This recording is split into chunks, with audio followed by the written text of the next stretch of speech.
Okay, in this example, we're going to be solving the equation.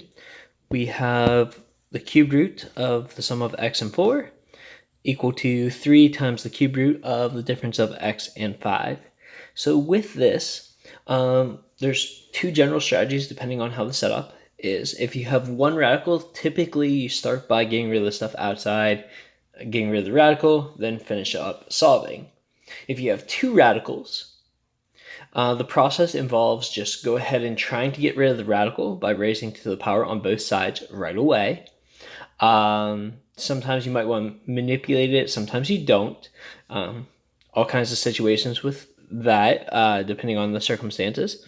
And then sometimes afterwards we have to simplify farther. But in this case, since there's two radicals, we're going to go ahead and cube both sides right away.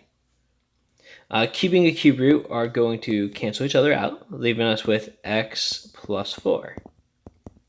On the right side, because we have that 3 on the outside of the radicals aren't just going to cancel. More is going on here.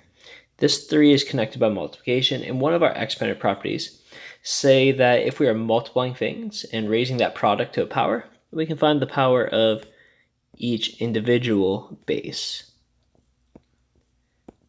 So that's essentially what we're going to be doing here, is finding the power of each of those individually.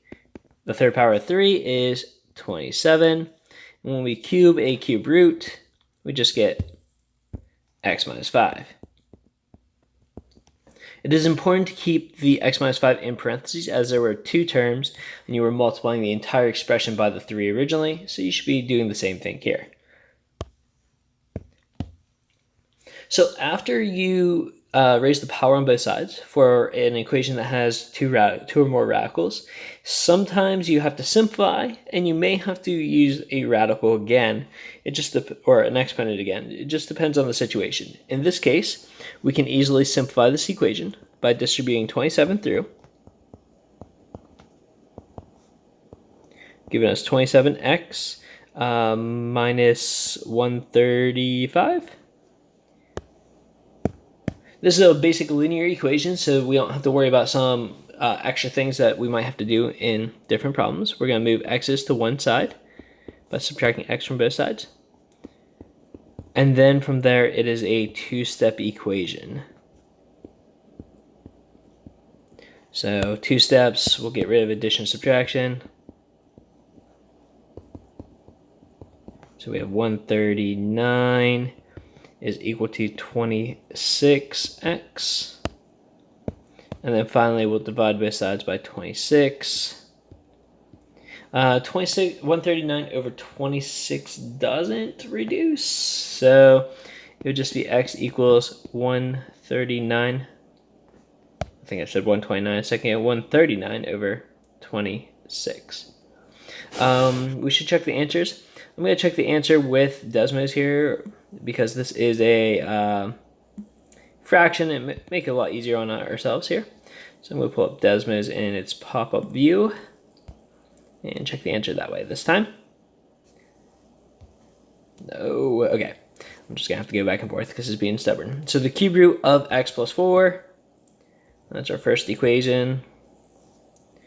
So we got functions cube root of x plus 4 and y equals, so I'm just going to use the graphing feature to check it, and the other one's 3 times the cube root of x minus 5, so y equals 3 functions cube root of x minus 5,